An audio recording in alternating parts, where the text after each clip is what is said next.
fail.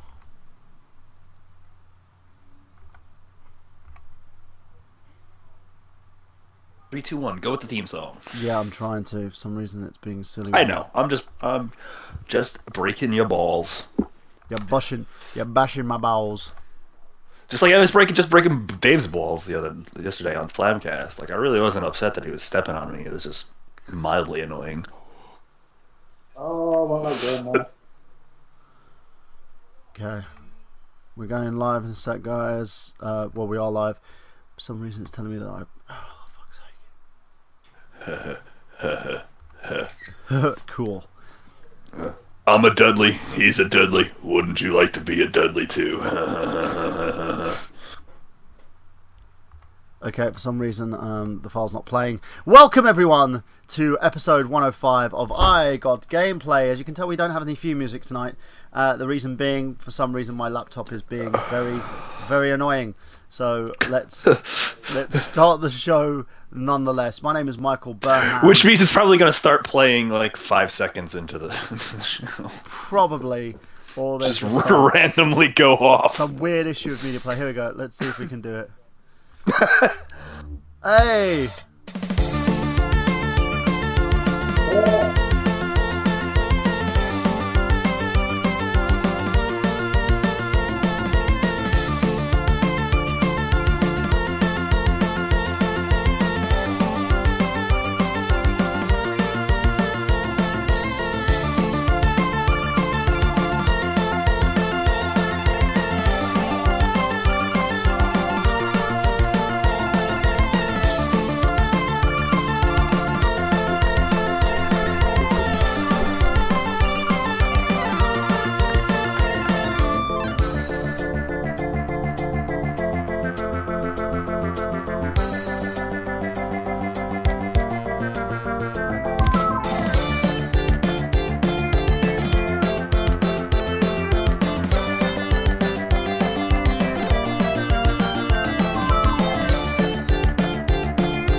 Hello, ladies and gentlemen, and welcome to episode 105 of I Got Gameplay. Yes, it's me, it's Michael Burhan here tonight with a great show. It's so great that you see people going into stores and trying to steal it because of those Friday sales.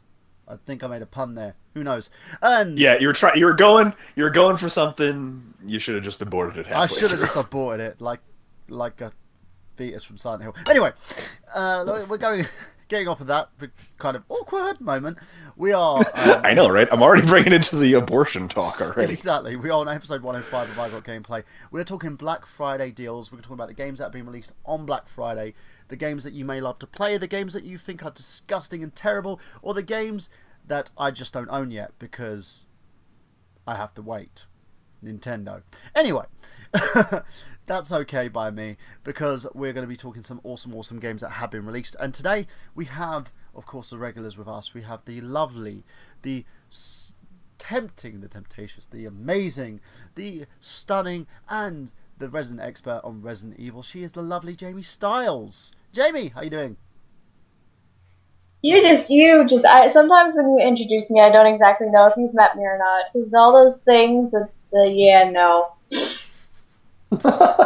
One day, I'm just going to be sitting there one day and going, the annoying, the painstakingly, the girl the who fucking me. Cunt. See that? I'll be like, yes. Yeah. Jamie Here Stiles. I am, rock you like a hurricane. One day, I swear, Dusk. there's going to be a moment where she'll just kick me in the balls. And speaking of a swift kick to the balls, we have the man who is the host of Slamcast. He is the merc with the mouth, the resident retro unlimmed nutcase. He is the gentleman who has once been called a lifeless loser. But he is one of the most... Who called me that? That's a new one. That's Payton. Anyway, he's also one of the most intelligent individuals I've ever met. And the gentleman who just can't silence himself because he's that damn good. He is Mr. Brandon Liggan. No, I love the sound of my own voice. That's my thing. Like I'm literally probably the most arrogant man on this show, probably at least. Yeah, you're not the most arrogant man in the world. That goes to Payton. Anyway. Well, Yeah, but I love the fact that you associate me with Deadpool. I'm the Deadpool of the network. That's a quite high compliment in my book. Well, speaking of the Deadpool of the network, we also have the man who is the man I would associate most with Ghost Rider, and no, not the shitty Nicolas Cage movies. He is the man who's also been associated with the character known as Sabretooth, and is also the most likely on this show to probably beat me over the head with a microphone if I ever tell him to host a show at the last minute. He is the Excess Gaming Podcast himself. He is Xander Skullion. Xander! Hello. You know what? I wanted to say real quick that when I was listening to the theme song, for some reason I was picturing all of us in spandex doing like exercises. I don't know why. It is very 80s all... workouty. Yeah, it's got that weird. Why, Xander? Well, it's you know what though? It does has that weird meter to it. Like it kind of like speeds up and slows down at a regular. It's on a regular tempo.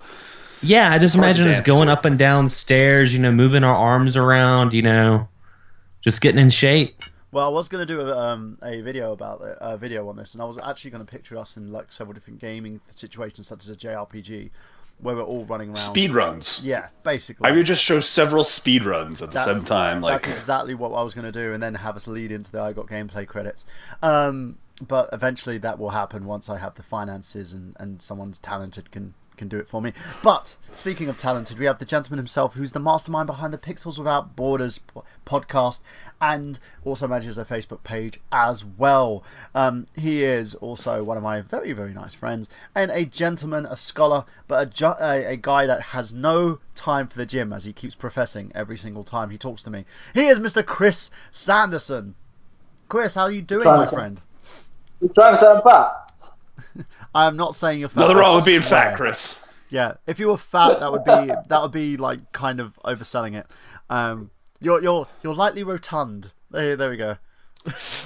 Fat because he likes to lead the good life. That's what I say. Yeah, I basically led the good life today, ladies and gents. Today is my fat day, so I had 2 major packets of Doritos, including the cheese Doritos and the lovely spicy Doritos. I then went and bought tons of sweets for my friends and colleagues at the lovely Station Hotel bar, and we all ate like Vikings, and then loads of nuts, and now I'm currently eating my dinner, which is chicken and jams. Loads of nuts. Loads of nuts. Sorry. I love those nuts. And then I started eating loads. Were those loads of nuts in your mouth? They were all in my mouth. They were so succulent. So then I had chicken goujons and lovely noodles. And was also being harassed by my lovely friend Alan. Alan, you know who you are. He kept saying to me, is there hot girls near you? I was like, yes, there are hot girls near me. And he's like, you know, why don't you like go for it? I just said to him, because they've all got boyfriends. Well, don't worry about it. You can still do it. I was like, no, that would be called statutory rape. He then concludes that I could get consent. I said, how am I supposed to get consent? Excuse me, would you like some Burhan goodness? Well, sign this document, please, to have some Burhan goodness. He then basically says, no, just get him saying yes on the microphone. This is what happens when you have a friend who just keeps trying to push you to go out dating, and then it gets borderline rapey. I love him. I mean, is he trying to live vicariously through you? Is he a married man or like? He is a married man. He's recently been married to his other half, Mr. Baby Boy Esselman. They're a lovely same-sex couple. And they are I was about to say, well, I was like, what? It's a dude? They're 2 dudes. But more power to him. They are lovely, and he keeps trying to help me with my love life and live vicariously through me. Literally, in detail, he keeps telling me what I need to be doing. But enough with the gay best friend trying to give me rapey talk. Let's go on to the next part of the show. Of course, we're going to talk a little bit about gaming news. So, Mr. Xander Skullion, as always, what's in the news this week? Xander, you there? Yes, I am. Sorry, my mic was muted. Because every time I talk news, you just like go silent. But no, I got some interesting news. I'm pretty sure you guys have heard about the $90 PS4s. Ooh, no, I haven't. Yes. Okay. Okay. I was surprised you didn't cover this last week, actually. Yeah, well, what happened was of course, Walmart now can do price matching. And it all starts off with Sears. Sears had a glitch in their system where they were selling a Wii U bundle for $60. And everyone caught it online, so everyone started printing it up and going to Walmart and getting Wii U's for $60 from Walmart because they had to price match everything. Well, what happened was, and Someone honestly, I getting fired for that shit. Well, honestly, the next thing I want to talk about is I definitely do not condone, and I'll get into this, is of course we know you can sell anything on Amazon any price you want. Yeah. Well, see, the problem is Amazon has this thing where if you put something too cheap, they automatically recognize it as a scam and they take it off. They won't let you sell it. Well, what happened was people were going on Amazon and making PS4 ads, selling PS4 for $90, screen capping it, not actually put it on Amazon, and then taking the screen caps, printing them off, and going to Walmart and getting PS4s for $90. Now, the reason why I don't condone this is because it is fraud. Yeah. It's fraud. And I know some people are like, who gives a shit? It's Walmart. They have a lot of money. You're stiffing it to the man. The only problem I have... So what? Doesn't make it right at all. Well, my problem with it is, it is Walmart, and Walmart has, so much freaking money that something like this probably doesn't put a damage on them whatsoever. But the problem I have with it is the only person you're screwing is the person that took that coupon. And when I say that, I'm talking about the cashier that's probably making less than minimum wage, that's, trying to make ends meet or just trying to have a job in general. Because what happens is this person takes the coupon, sells it, and let alone, this is probably during the holiday season when we have stuff like Black Friday coming up. They don't have time to sit there and look and authorize it. They're just trying to get people out of the line, trying to get things flowing because people are fucking crazy. Yeah. So they sell this $90 PlayStation 4. What happens? The district or regional manager sees this in the electronics department. They swoop down, start yelling at the manager. What happens? The manager yells at the cashier. So the only person you're really fucking over is the person that is already getting fucked over by a corporation. So I want to say good job to everyone that got their PS4s for $90. I hope karma bites you in the ass. I agree. And as far as I'm concerned, I want to add an extra little bit. I don't care about people basically doing like their cheap consoles or trying to mess with a system. They've basically ensured that system now is no longer going to be in place, because what's Walmart going to do? The first thing they're going to do if they lose a chunk of money on this is take that system away, so they won't price match anymore. Secondly, I think they've already done that, actually. I think they've already removed the price match guarantee, I think, at least on electronic items. Yeah. Or at least you have to have some sort of, they maybe amended it so you actually have to prove like published verification, published advertisements, not internet ads or anything else like that. And secondly, look, allow me to play devil's advocate on this, and just speaking as like the general Joe Blow consumer. While I feel for the plight of the retail worker, because I was a retail worker, I have no problem ripping off Walmart for a PS4, man. And I wish I saw this before Walmart got hip to it, and I wish I went to my local Walmart and got a PS4 for $90. Wish. Because anytime you could stick it to a major corporation who routinely fucks their own employees, ask anybody who's been, or ask Miguel Leon, who is a former Walmart employee, ask him what it's like to work for Walmart. Believe me, this is Walmart's karma for being a shitty employer to their employees. So, as I said, for me, the circle of karma completes itself. No, because I don't agree with it on the fact that you're not screwing Walmart. You are screwing every single individual that works for them. If they hit a loss, I don't care. I got a PS4 for $90. Yeah, I know, but they have to go and recoup this from who? They recoup it by employee cuts. They'll do whatever they can to mess. You know what I tell those people? Find a better job. What about those people who try? I did. That's all I'm saying, man. I was in the retail hell, and I fucking found my way out. Okay, Jamie, what were you gonna say? I said sometimes you can't find a better job than that. You know what? As someone who was on the worst end of things, As someone whose boyfriend was trying to find jobs everywhere to try and keep us afloat when we were homeless, sleeping in hotels, trying not to sleep in our fucking car, having to borrow money from our parents just to fucking make rent, $300 to $400 from my parents who didn't have it to goddamn give. You cannot find a better job sometimes. And stealing from those people just because you don't care because you got a fucking PS3, fuck all of you. It's not that simple. Yeah, and I agree with Jamie on this one. You don't do that. You are fucking with people's lives. You are messing with people, and you are doing something that basically someone who is in a shitty situation, you're making it even worse for them. So in the end, I would rather save up and satisfyingly buy a PS4 for full price, or even pre-owned. I don't give a fuck. But I wouldn't go to those lengths. And in my own perspective and moral compass, I find doing stuff like that completely and utterly disgusting. And that's not, as I said, I'm not saying whoever does it is a bad person. I'm just saying that taking advantage of that and doing something like that, you've basically ended up making someone else's life hell, even the point of them losing their jobs because you wanted a cheap PlayStation 4. Yeah, I don't think anybody I said, lost their job over this. Like, there's no cashier lost their job over this. You don't know that for sure, maybe Brandon. You don't know that for sure. I have The worked reason- enough. Wait, one at a time. Xander, Well, the reason why I was saying that, or what Burhan was saying, you don't know that, it's because that employer might have already had some strikes Yeah. on them.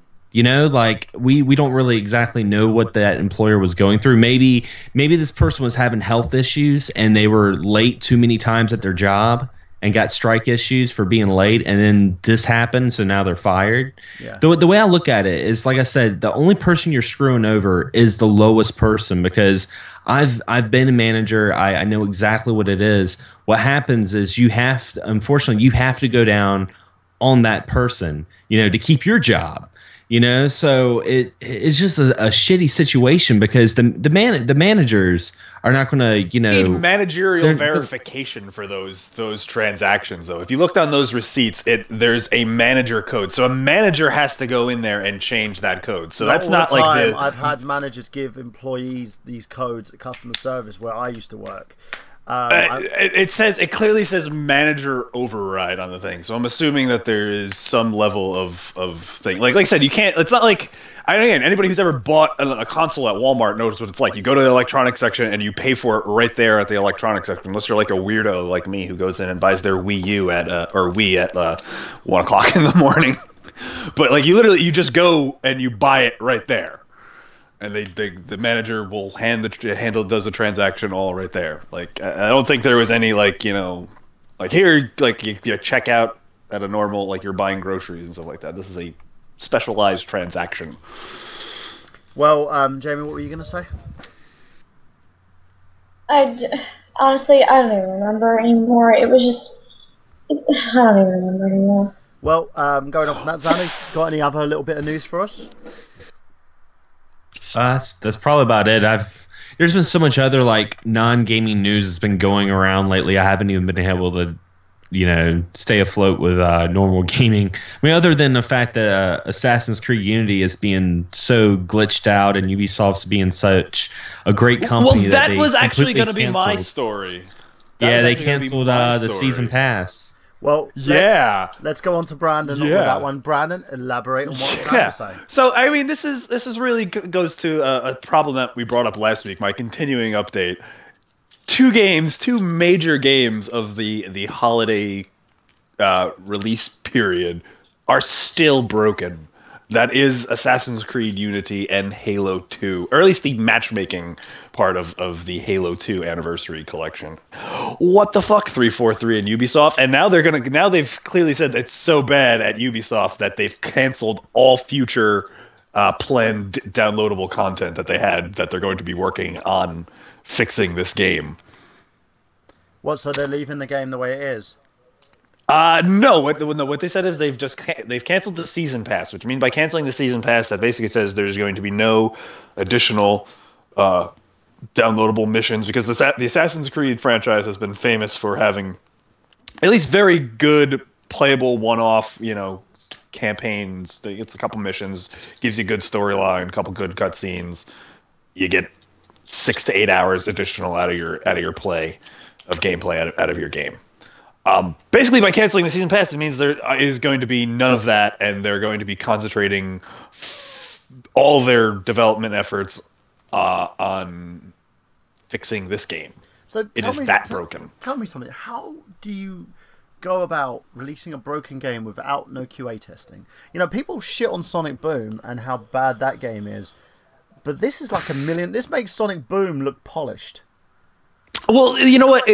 I think this game gets a lot more attention because this is Assassin's Creed. It's a juicier title. It is what the gaming industry calls a AAA franchise.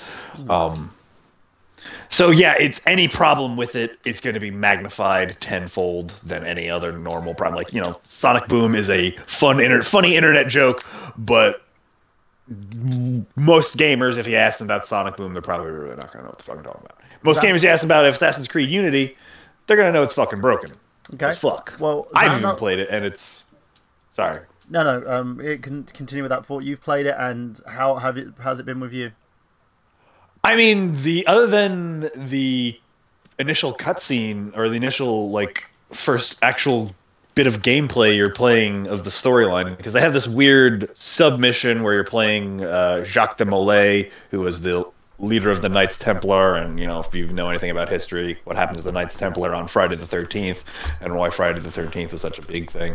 It was just weird historical one-off thing, and then you get actually into the meat of the game. The first actual part where you're actually playing Arno Van Dorian, or whatever the character's name is, my game froze. I'm running through the Palace of Versailles, and then I get into this room where I'm supposed to be in, and then the game completely freezes. I can't trigger the cutscene, I don't know what to do, and then just crashes. Completely crashes. But again, how do they come out with releasing a game like How do they fix this? I mean, they just obviously don't care, and they're just trying to get it out to meet deadlines, and they figure it's not good. They figured it wasn't going to be that big of a deal. Maybe it wasn't going to be that systemic of a problem. Maybe they're just gambling, or they're just really short staff on their QA department, and that's why I think it also goes into what we were talking about a couple episodes ago when we were talking about that former Ubisoft employee, about the fact that they're working over hours. Yeah. And they're kind of, it goes into that play where the employees aren't really getting treated as well as you think they are, and they're being overworked to put out these games, to put out money by Ubisoft, and now it's being shown. You rush a product, you do this, and this is what's going to happen. You're going to get subpar, broken video games, Yeah, and you can look at the difference between this and games like Far Cry 4, for instance. Far Cry 4 seems extremely polished in comparison to the Assassin's Creed, so Unity, I know it's a different team, but by allowing the game to slip without any QA testing, because QA testing could have picked this up very easily. I don't understand. Oh, absolutely, but I think Far Cry, it's the game model itself is so polished, and there's really not a whole lot to it. Not like Assassin's Creed, where they were trying something new. They were trying to render indoor and outdoor environments seamlessly, which you couldn't do before. It was always a cutscene transition. It was like moving into a new map. So there's probably a lot of moving parts, technically, code-wise, to the game that are probably just unstable. Whereas I think Far Cry is just a more stable engine, and easier to. What would have made the game a lot more easier to handle would have been if they just released it as a single Assassin's Creed game like they did previously. By incorporating elements they did, by trying to push the game as big as they tried to do, they end up just messing the game up entirely. I've had my issues with Ubisoft with Watch Dogs. Xander basically washed his hands of them based on the fact that they were messing around with Nintendo and the Wii U the way that they did.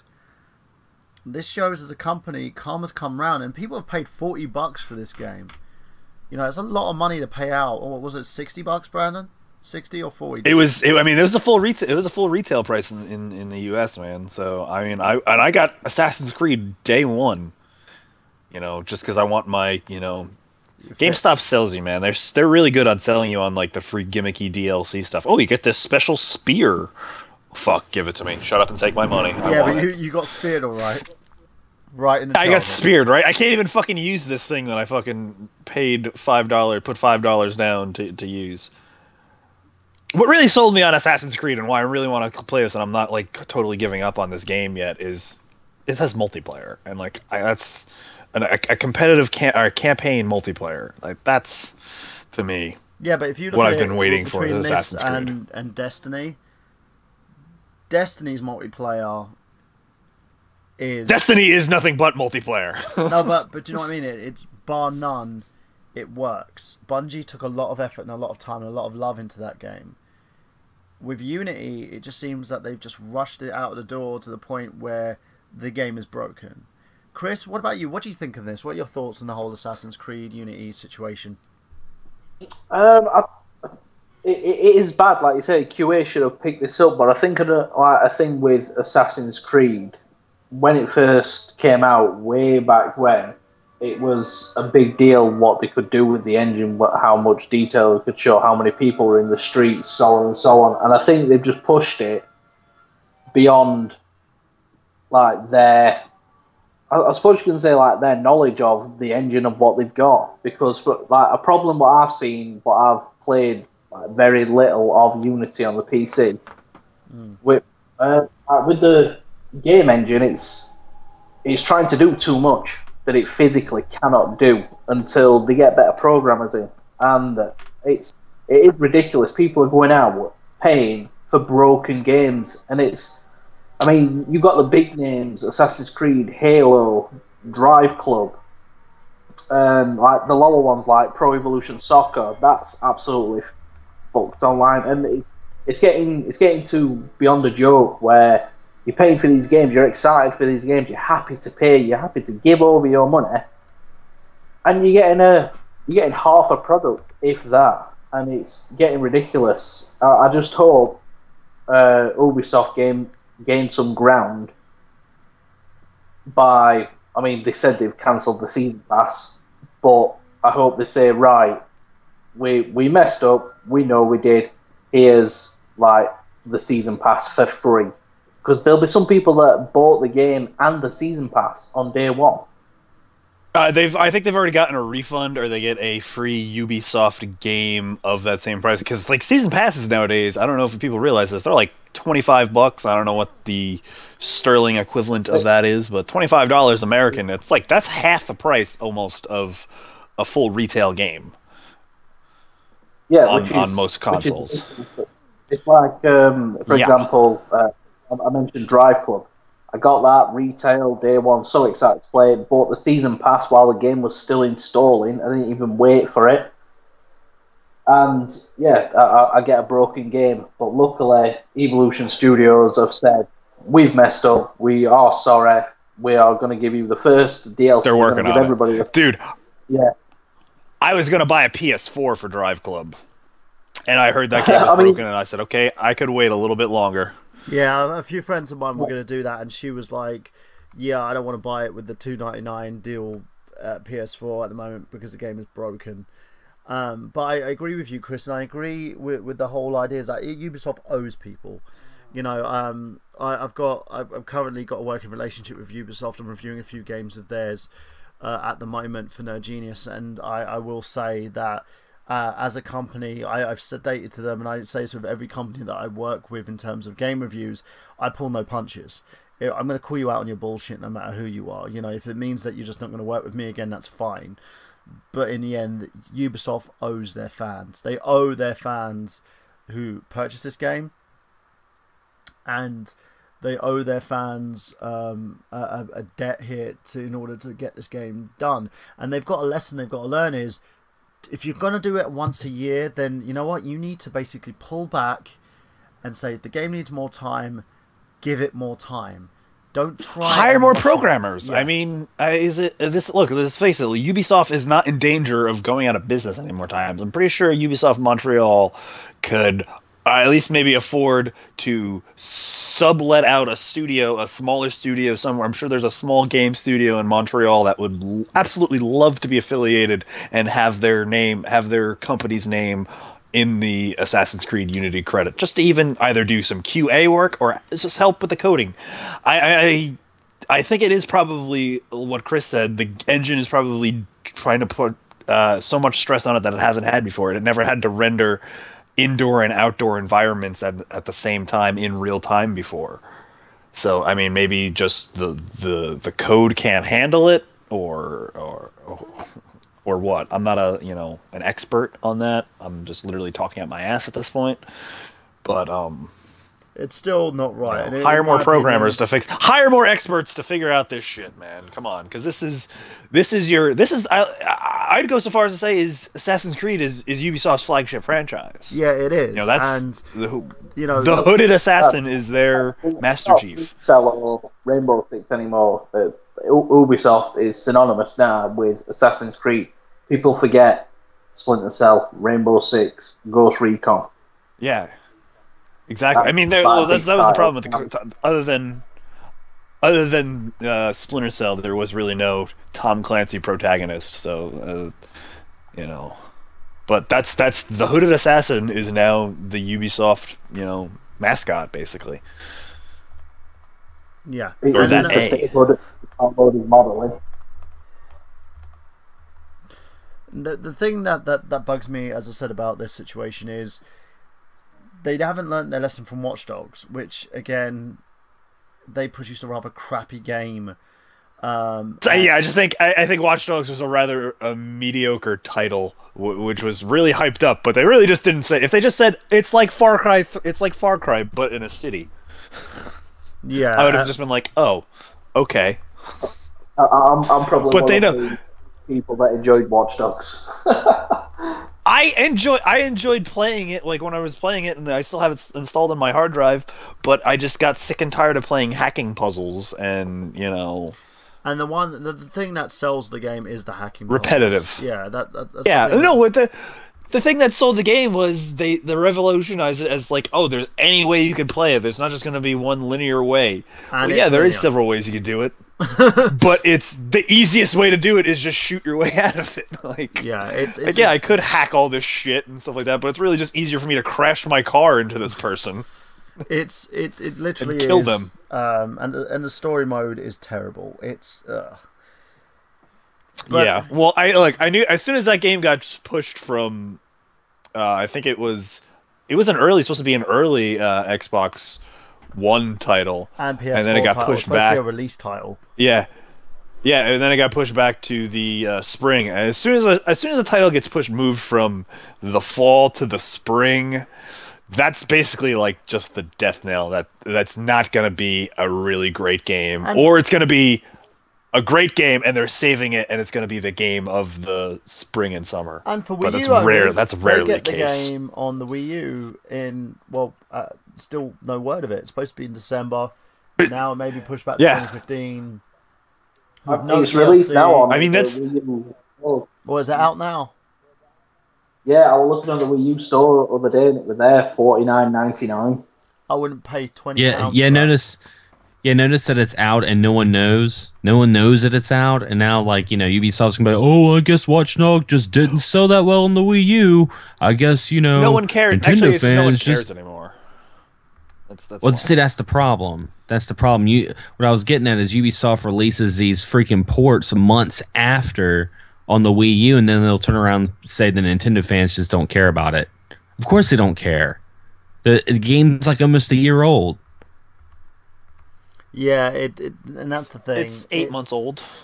I don't know what the hell most of these developers are thinking at the moment. They're just releasing games without any publicity or anything, or pushing back titles on one system and releasing it on another. I don't know. Let's go away from that. And go that being said, though, as long as we're bashing Ubisoft, I am absolutely fucking can't wait for the fucking Division to come out next year. God, I hope that's a good thing. I hope that's not. I hope that doesn't have the titles. What'd you say? I hope that's not broken. I hope that's not broken. That game has so much potential. Now, So much hope. So much hope. let me let me go move on to something positive. Now, being video game reviewers and journalists and vloggers and stuff, we get our share of trolls. Jamie was talking to me about a troll that she had recently in one of her videos. Now, have you thought about contacting your troll's parents? I saw this. This is fucking Yeah. I brilliant, saw man. this and it's beautiful. Jezebel reports that it's a story as old as, well, the internet. A woman is a video game journalist. She receives rape and death threats. And the end, but in a delightful new take to the old story, said video game journalist has reached out to the mothers of the harassers, just to let them know what their sons are up to. Alana Pierce reviews video games in Australia radio stations and televisions. She's also into her own YouTube channel, and she received a number of threats on Twitter and Facebook simply because, well, important assumption here, she's a woman. Though Gamergate probably has something to do with it, apparently, and I'm not going to say Gamergate does because I don't believe trolls are part of Gamergate. So she tells The Guardian, a while ago I received a lot of... I'm trying to do an Australian accent, I don't know why I'm doing that. Listen, a lot of disgusting and overly sexual... Yeah, I don't know why you're doing an Australian accent either. over the internet on adult... I don't know males. why you're trying to do an Australian accent either. It turns out that mostly they're going young boys. The problem is they don't know any better. All right, Bruce. That's enough of that one. So responding to them rationally didn't resolve the situation, and it got to the point where their comments were starting to make me feel, well, really uncomfortable.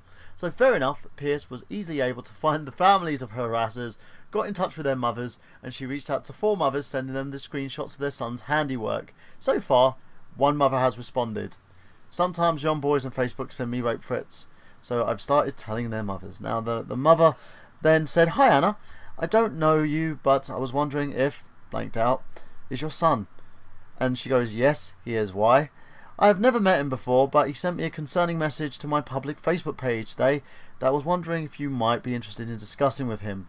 She gave the screen grab, and she goes, "Oh my god, little shit, I'm so sorry. Yes, I will talk to him." Someone's gonna get a beating. Oh my gosh, no, this mother has to videotape this conversation and upload it to YouTube because that would be the greatest humiliation video of all time. She said Ever. it was just a Seriously. way to try and reach a resolution and productively teach young boys it's not okay to be sexist to women, even if they're on the internet. She says they are real people and that's why there should be actual consequences for that. All I say to her is bravo.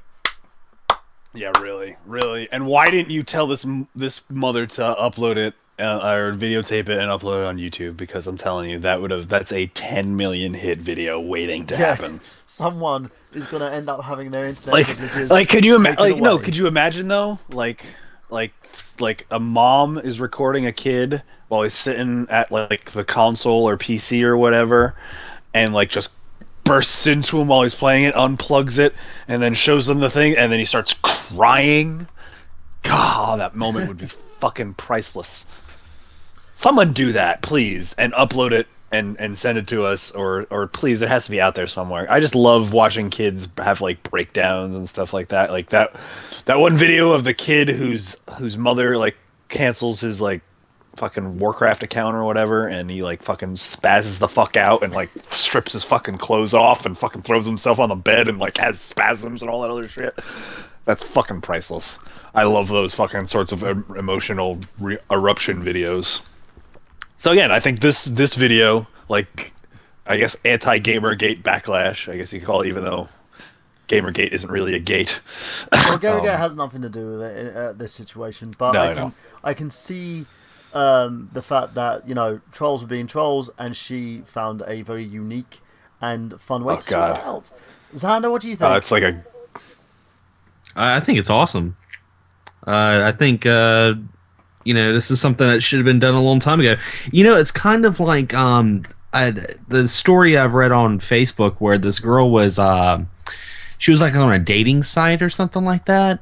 And like guys kept like sending her like harassing stuff. Like she wasn't even like, you know, half naked or something like that. It was just like she just had a normal profile like on an OkCupid or something like that. And these guys were just, you know, sending her like really crude stuff. So she decided to send like the pictures that the guys were sending. We know a guy who does and that. the messages. she was what guy do sending you know she was who does sending that, all this Brandon? to Tony Mango. Mango's got like some fucking social experiment thing where he's got like a fake OkCupid account and all kinds of dudes send him fucking creepy yeah, fucking messages and she's shit, sending apparently. these messages to the guys' mothers, which I thought was funny. Wait. I don't know if Homeboy's doing that. Whoa. Sorry, Xander. He's doing what? He's got like a fake OkCupid thing that he's using it as like a social experiment, and I'm using finger quotes here. And like it's a fake OkCupid account for a woman. What? He can get sued for that, you know.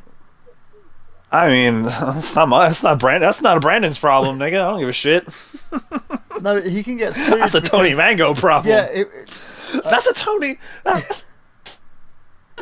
Tony Mango problem, homie. That ain't got shit to do with me. oh my god, that's. So I'm just saying it's funny that some of the messages that he gets, I'm sure, are probably weird. I just wonder how many dick pics he gets. I mean, because there are some dudes out there that are fucking savages and just don't give a fuck. That just be showing that shit to every woman fucking around.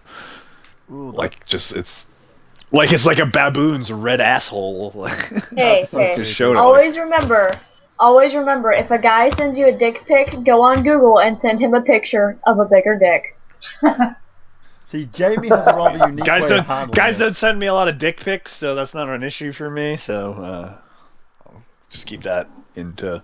Well, I had a funny mind. situation today. Actually, I was like helping a friend out, and I was at a bar, and these guys were like trying. Were you talk her fixing out. her cable?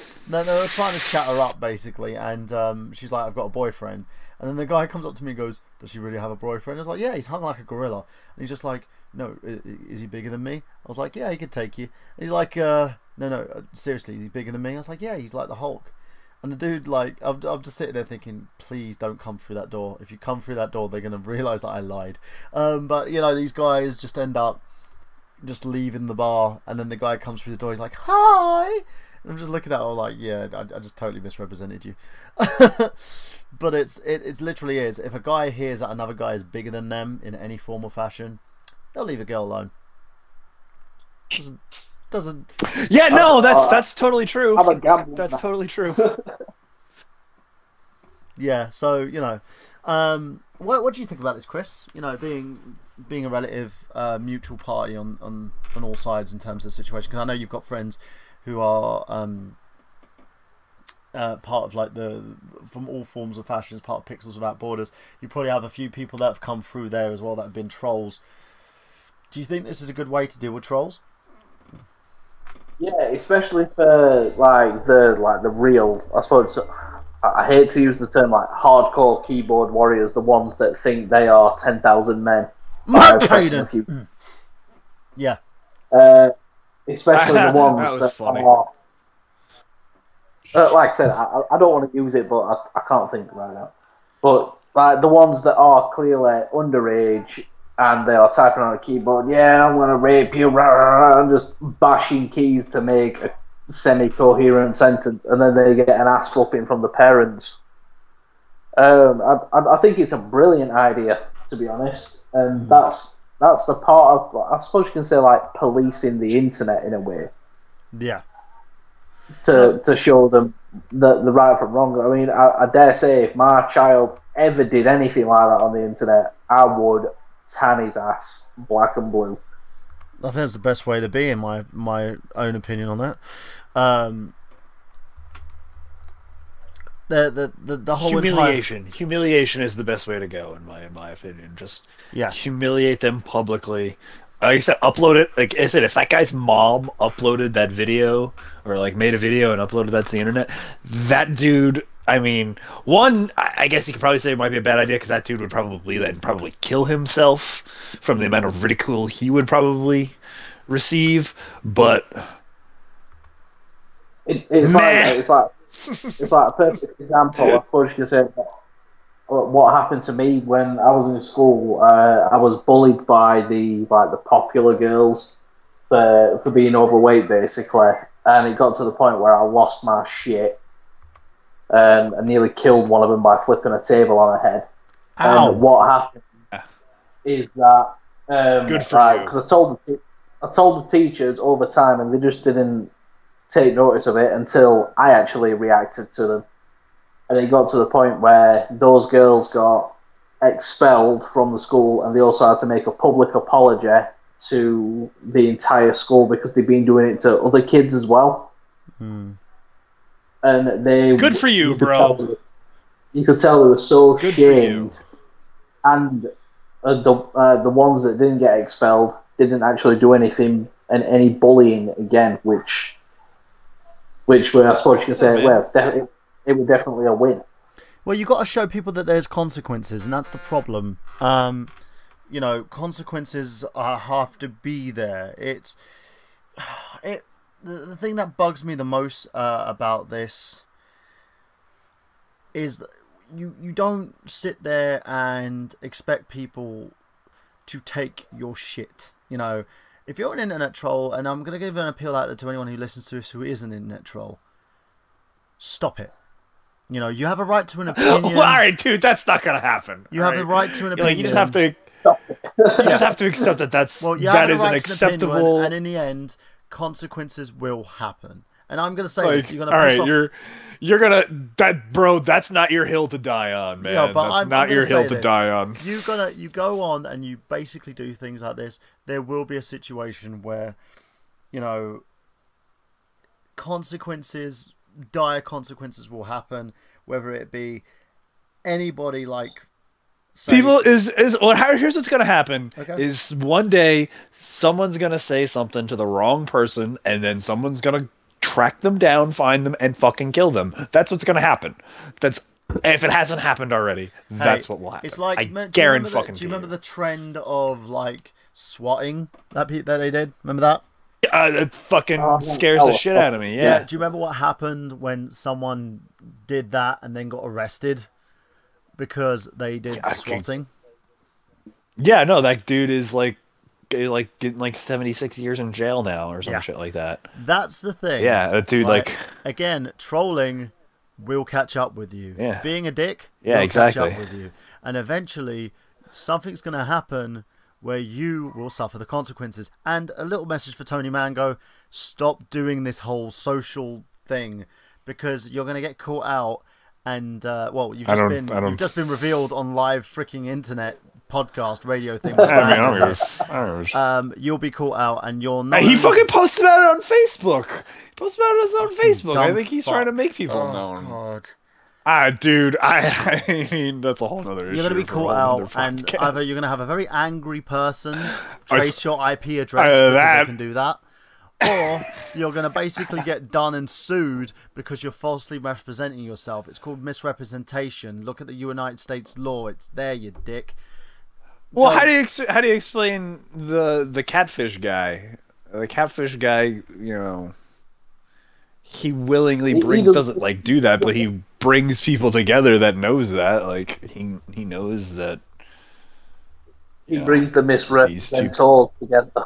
Yeah, but do you know that people can be sued for misrepresentation? All you got to do is just take one angry guy who then gets a lawyer who wants some money to basically sue the shit out of you for doing something stupid.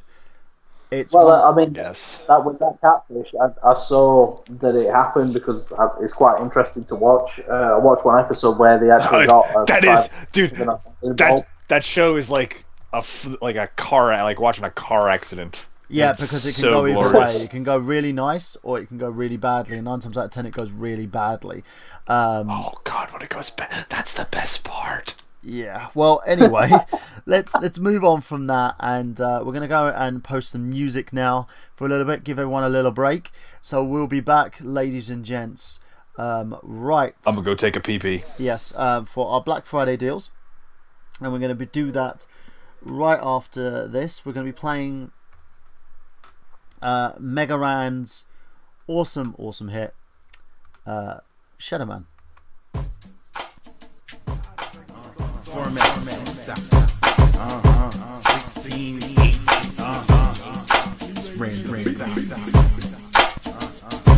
me and 3.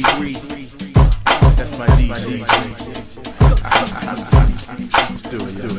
Yo, and yo, we get it done. I'm in and out like a hit and run. Chances of me falling off slim and none. Wanna take my mic, you better get a gun. Don't be fooled, he might seem tough, but he only a cream puff, spitting what he breathed up. And on the real, I got better unreleased stuff. I can't hear him, formats last theorem. Friends the future, and y'all so last year with it. I creep through the dirt with verses like serpents. Worthless jerks get earth beneath surface.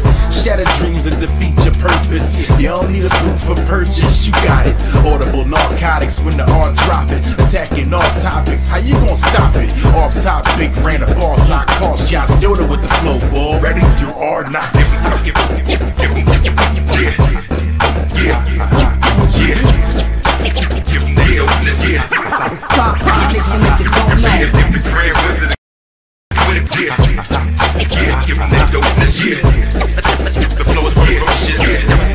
Epidemic, yes, just another gimmick fest. Fans be like, ooh, rapper receiving a bit of press. I was raised by the culture, till it's sick like the Conestoga. Your time is over, circle my prey like real life, not a simulation. 14 years later, you're still limitations. We innovating, rhyme nation, not in it. Don't wanna be repetitive, but y'all ain't getting it.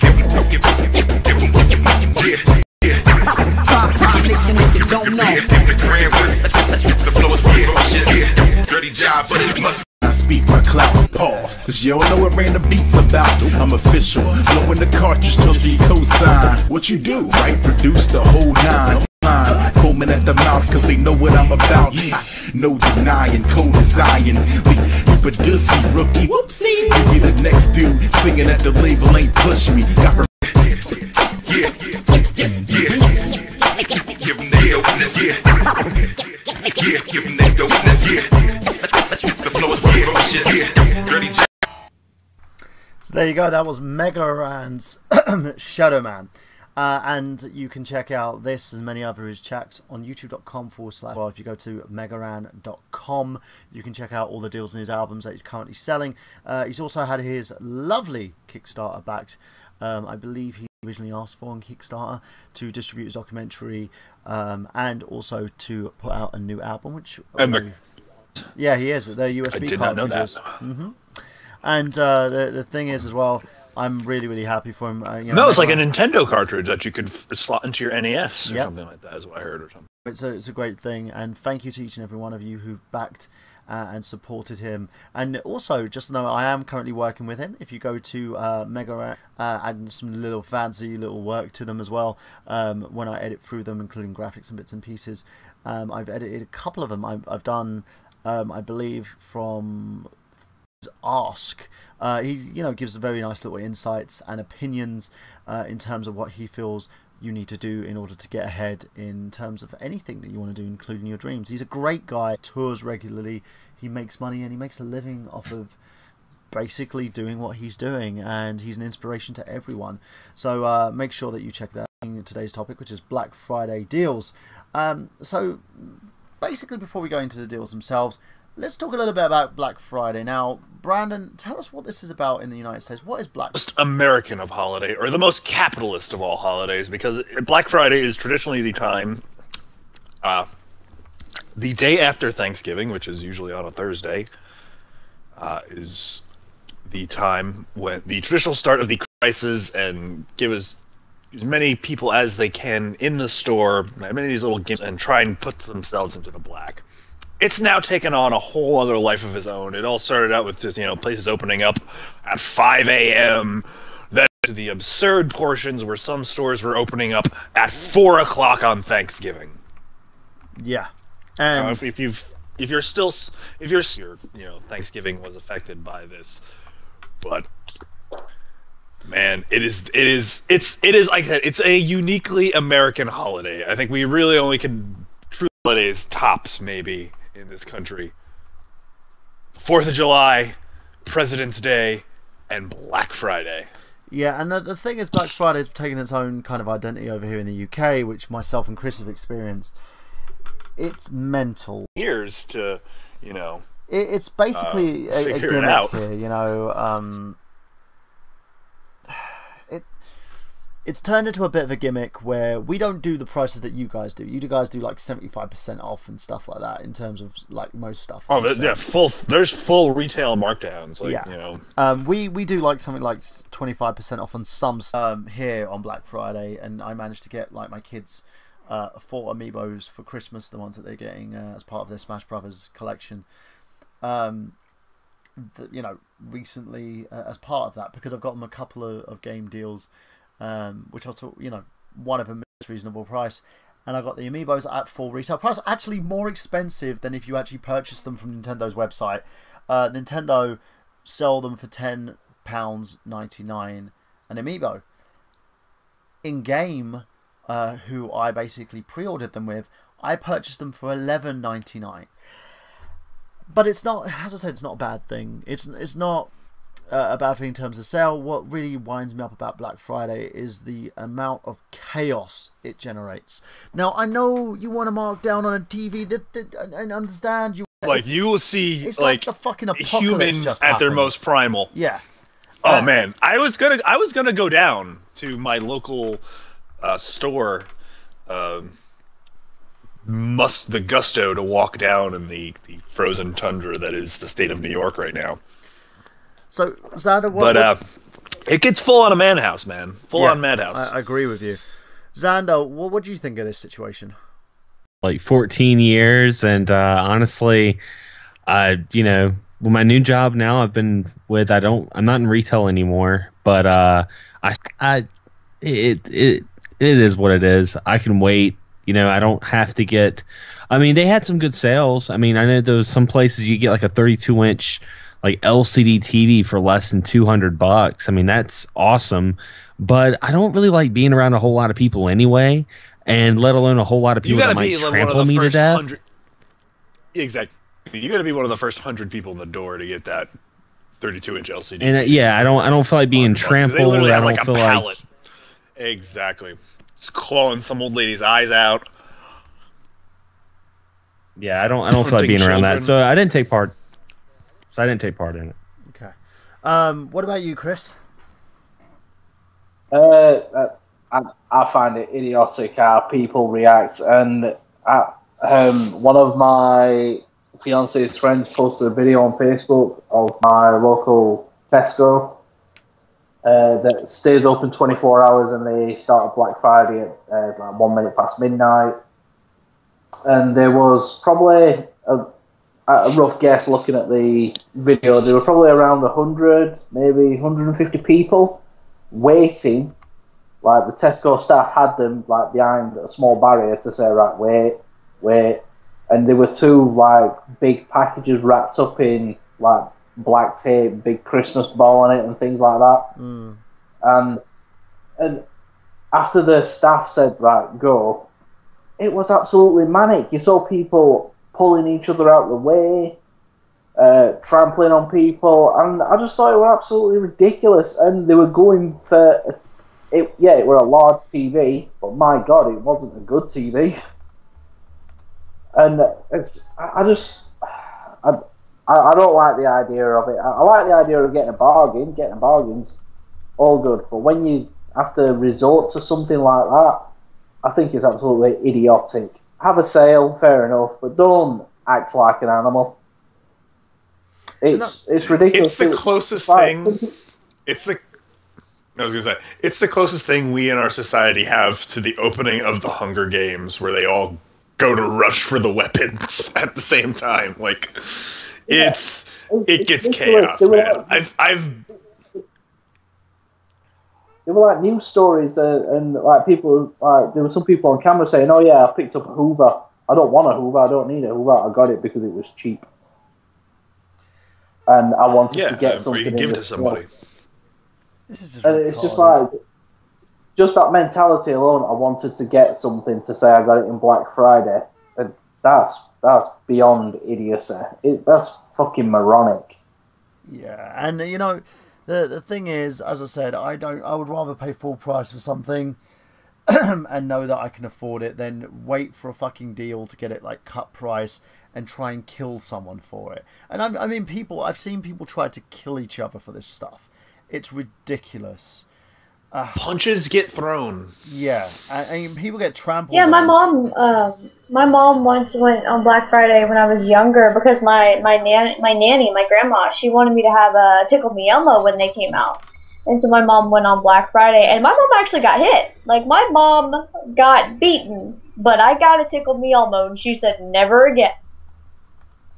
Yeah, I can see why. You know, you go through all that fucking hassle for something that eventually you could probably get for cut price anyway once it goes down and the stock availability goes and the want for it goes. You know, the need kind of flounders.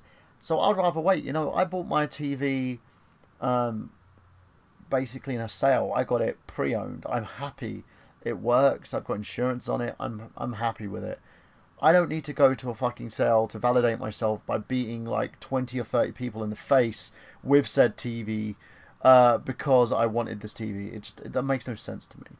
Now, let's sound off on this whole situation before we move on to talk about the games and deals that are currently going on.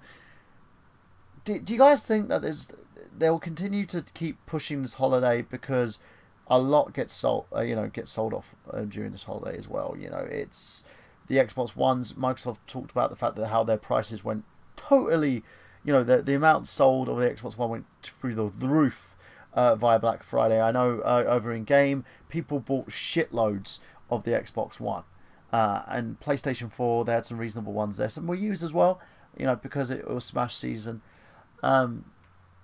But it was totally and utterly mental. Do you think that they're going to continue keep pushing this, even though they see the results and the chaos, or do you think they should basically better organize this shit? Because watching people just go in and try and like maul each other. They can't help human nature. Like that's you can't. We can't. We're animals by nature. Like, yeah, we've evolved these higher consciousness and all these great things, but still inherently in our nature, we want things, and we're going to try and hurt people that are going to get in our way. That's human nature. So you can't factor that. This is when most retail establishments and retail corporations either put themselves further into the black or put themselves from losing money to becoming profitable. So these sales are an essential part of their economy, or their business model and the economic structure. So you're not going to see it ever go away. If anything, it's just going to get worse, and it's actually going to take fatalities at a Walmart or something like that. Massive fatalities, more than just somebody having a heart attack, someone actually getting beaten, or someone actually beating somebody with a TV. Do this. There have been people who have gotten trampled to death and beaten to death over this. It happens every single year. Do we see it on the news? No. I did hear the one about someone getting a shitty TV and then end up having the TV destroyed, and you just lost your shitty TV because you wanted a shitty TV. I mean, the video I saw this year was, I guess, people out of Walmart fighting over Sony sound bars. I want it, and the woman's just has this scared look on her face as she's getting away, as she's clutching this sound bar like it's her infant child that she just pulled out from a burning house. So it's crazy, man. It's with the whole situation is ridiculous. Now, but that's human nature. We can't push that out of our brain yet. I guess. Well, what do you think, Xander? What do you think about this? I don't think it's ever going to change. I think it's one of those things that I honestly, I think they like it. I think they like people going crazy, and they like having these sales. I mean, because ultimately it's money they're making. I mean, we're just numbers, we're just currency, we're just something to keep them trimming the fat. That's all it is. So it's never going to change. And I mean, honestly, I take part in Cyber Mondays, or I believe that's what's called, Cyber Mondays, where you can shop online. They got more online shopping now that you can do. Saturday is like mostly the days that are like for mom and pop shops. I like to partake in those because I'd rather help, mom and pop shops in a corporation. So like today I was going to go to my local retro video game store because they were having sales today with it being Saturday. So I mean, other than that, I don't think it's ever going to change. So going on from that, let's talk about some of our deals now. Over here in the UK, Black Friday was actually the day that Smash Brothers was released. So I haven't currently played the game because I'm waiting for my December 5th special edition version. I had a choice to either buy the game on the 28th of November's release date or wait to the 5th of December to get the special edition version with my Mario amiibo in it. Now, Xander, you've played the game, right? Yes. Tell us a little bit about the Wii U version, how it differs from the 3DS version. Well, I only played the demo with the 3DS version, and of course, I just want to say real quick. And you guys remember in a couple podcasts ago how much I was saying that releasing it on the 3DS and the Wii U was such a dumb decision, and I was telling everyone, I was like, you know what? They shouldn't have done this. They should have made this a Wii U exclusive because this is going to help push Wii U units. And everyone's like, oh, it doesn't matter. People are going to still buy it. Well, guess what? The 3DS has outsold the Wii U of Smash by like over 60K. And so I just want to say I told you so. There are more there are more 3DS units in the market than there are Wii U's. That's why. Well, not only that, but you got to think about it this way.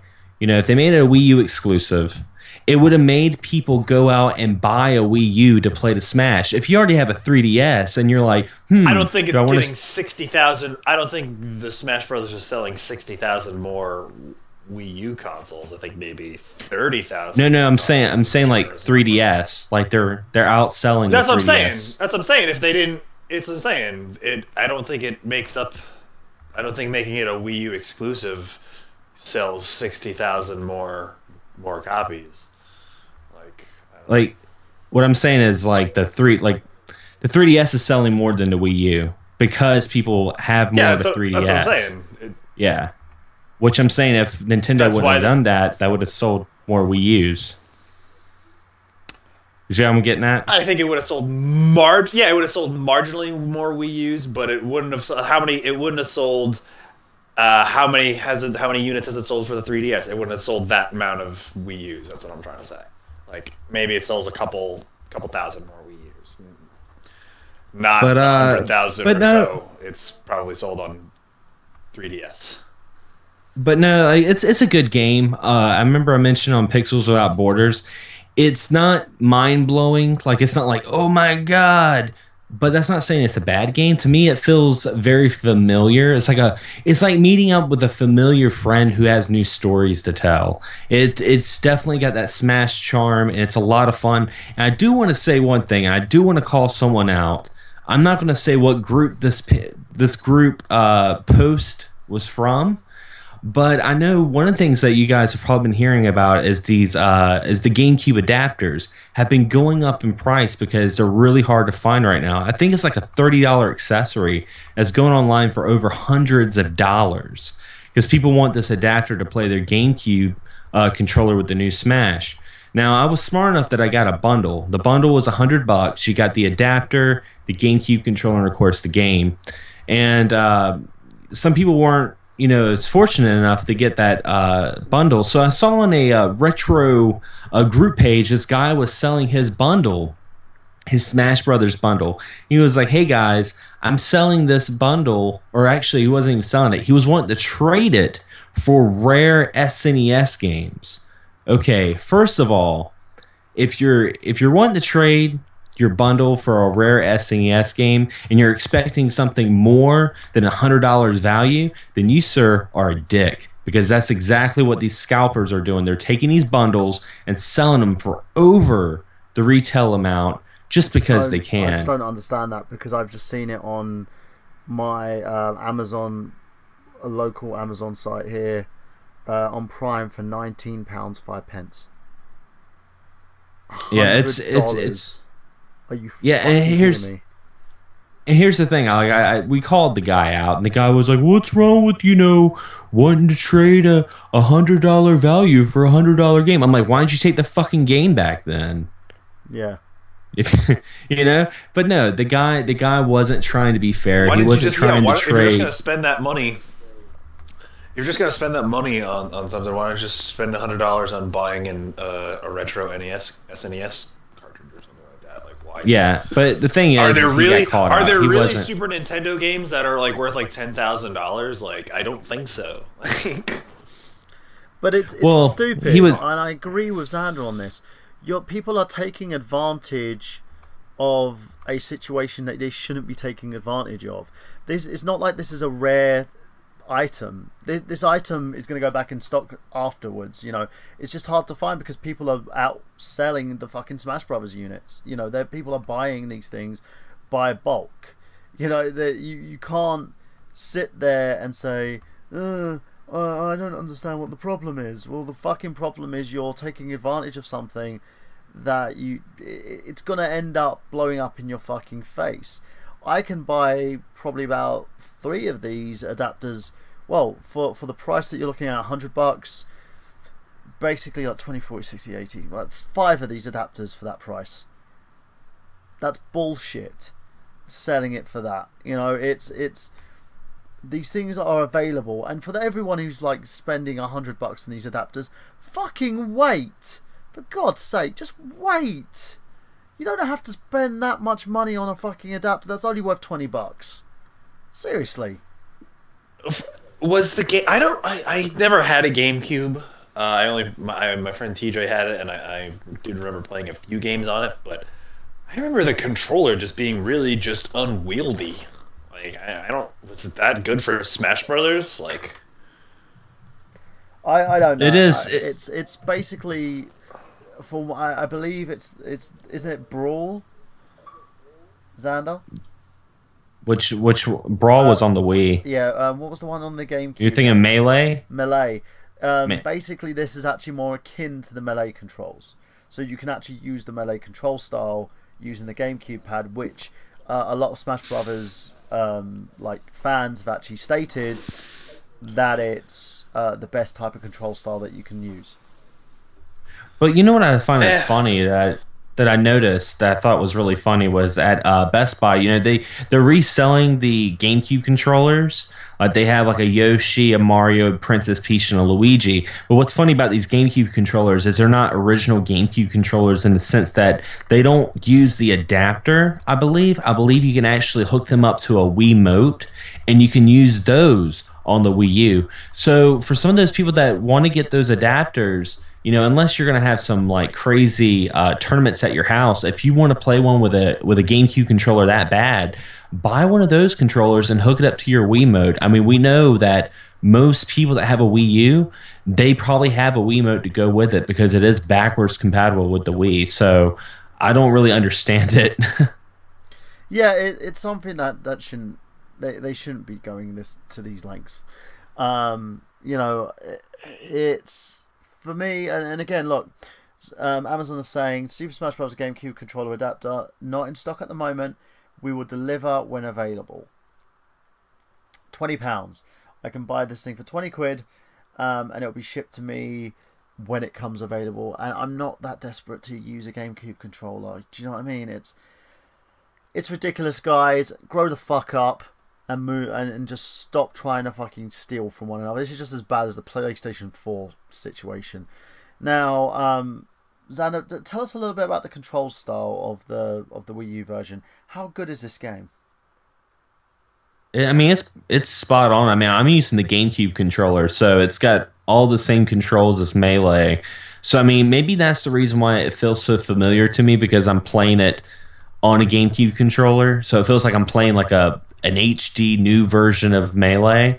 But I mean, it's really good. The online's really good. It's got tons of unlockable content. It's got a lot of replay value. A lot of replay value that I really missed about games in the past, because you actually can unlock stuff in this game. It's not, paid DLC. It's not like, hey, you want, Duck Hunt Dog, you want Rob the Robot.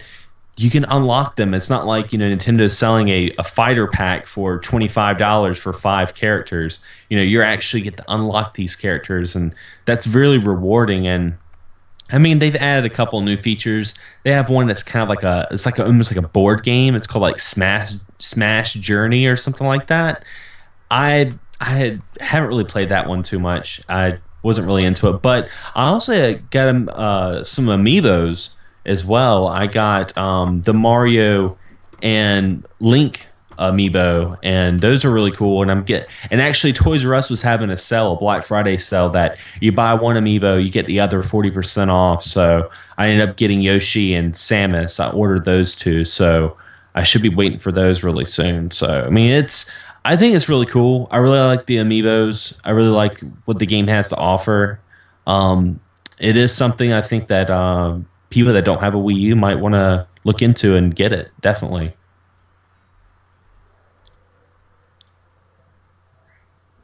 So yeah, that's what I think about it. Yeah, I'm sorry, guys. I just had to quickly go and get a Pepsi.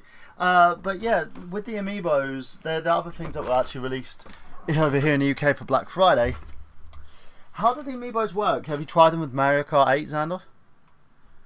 I haven't. I'm actually gonna wait until I get like Samus, or I'm probably gonna wait until I get Samus, the used amiibo on Mario Kart 8, because you already got Link, you already got Mario. I kind of want to see my me look like someone that's not on Mario Kart. So yeah, I'm Samus isn't on there. So my one that I'm getting, especially for myself, as a gift, someone's buying for me, which I'll do an unboxing for when I receive it, is Mega Man.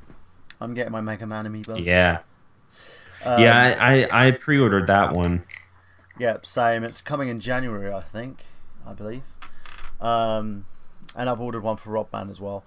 The thing that I find about these little things as well, they're really interesting. I got the 4 of them for my little ones. I got Princess Peach for Hina, the Wii Fit trainer for Zelda.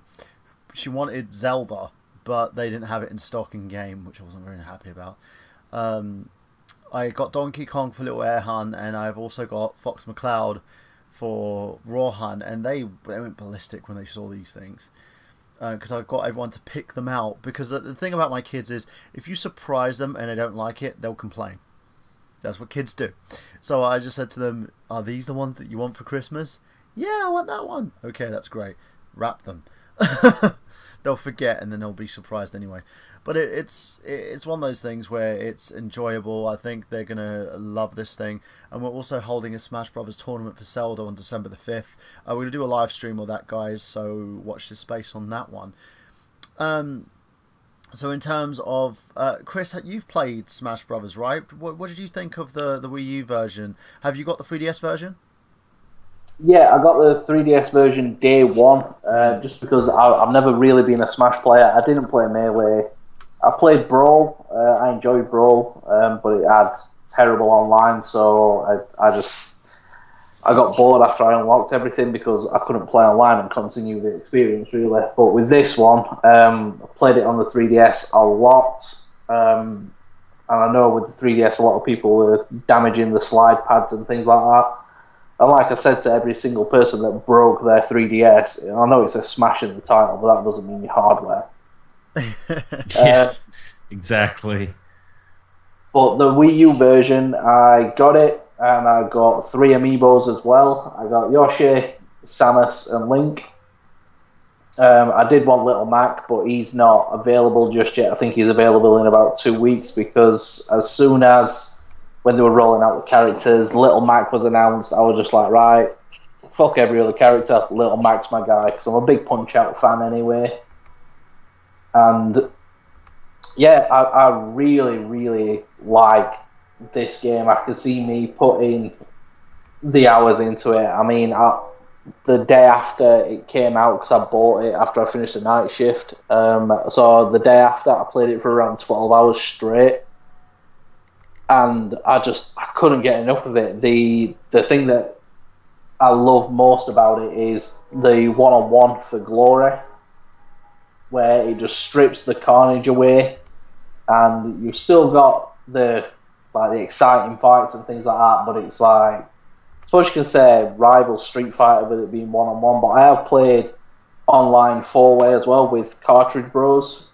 And yeah, I love it. The online is solid. Can't go wrong. Just like with any online game, you get a few laggy games, but that's to be expected. And to be honest, it works. It's not broken, which is always a nice surprise. But I really, really enjoy it. Graphically, it's got that, like I said earlier, in pixels. It's got that Nintendo charm that can only be seen on a Nintendo console. There's, as Xander said, there is tons and tons and tons of unlockable content. I don't think I've seen that much unlockable content for probably 10 years in a game. There is absolutely tons to easily, single player alone, to unlock the content. You're probably looking at about 50, 60 hours. Yeah. And then, like, there's people who are going to play it for tournament play. You're going to get people. It's the party game to have on the Wii U, definitely. And the amiibos, and I love little figures like that. I nearly got sucked into Skylanders with buying the figures and things like that, but luckily I avoided that minefield. But I have been sucked into the amiibos because the figures are really nice quality, and the packaging on them is really nice as well. And what I did, this sounds crazy, but hey, I enjoy it. I don't care. I cut the plastic away from the cardboard really carefully with a craft knife, and underneath the amiibo where it is, there's a magnetic strip so you can't scan the amiibo through the packaging. Damn you. But I took the magnetic strip away, put my amiibo back in the packaging just to test it, and it scans through the box, and I've just resealed it. So, I mean, I'm not going to take my amiibos to anybody's house or anything like that. They're just going to be nicely displayed on my shelf, and I'll use them when friends come over and things like that. And what I did earlier, go on, Chris. I set the three amiibos that I've got, Samus, Yoshi, and Link. I set them up just by themselves, so they play by themselves. I think I set it to like a 15 stock match. And I don't know, it felt good in a strange way. Like I was playing some sort of god, they were fighting for my love. Which one performs the best? So, but you can't go wrong with it. If you've got a Wii U and you're unsure about it, I say get it, because, as I said before, I am not a Smash player, and I've never been a Smash fan, as some people, but this one has really got me, and I can't wait to sink more time into it, play more people, and gain more friends through playing it. So, the Wii U version, how does it differ from the 3DS version? Higher resolution, and you don't have the cel-shaded outline on the characters. That's about it. Is the play modes different? Not from what I've noticed, because on the 3DS version, I think I sunk about 30 or 40 hours into it. Yeah. Just playing as Little Mac, and as soon as I got the Wii U version, chose Little Mac, and yeah, I'm playing the exact same. I can do the same things. The only difference, the big difference, is the 8-player Smash, which is offline only on the Wii U. But I'd say that's the only difference. There's a few extra things, like Xander mentioned, the board game, which is, I don't know how you make a board game boring, but that's the main thing I hate in this version of Smash. I think it's absolutely horrible. They should have brought back I think it was the emissary mode from Brawl. Yeah, the story mode. Yeah, which I thought were really good, but they just didn't do that. They removed it because apparently copyright and all that bullshit. Because people leaked it before the game was even released. Well, yeah, I saw controversy around all that, but I'd say there's more content on the Wii U version as well. There seems to be a lot more content than the 3DS version. And what is really nice, if you have got the 3DS version, or you've got friends that have got the 3DS version, you don't have enough controllers, you can use the 3DS as a controller on the Wii U version. Ooh. Which is always nice. And if you've got any custom characters that you've been building on the Wii U version, like if you have like competitions with your friends, if you've been building a custom character on the 3DS, bring it over to the Wii U version and continue customizing and building your character. So what would you guys feel about this game? Do you think it is as great as everyone makes it out to be at the moment, currently? I would say it is.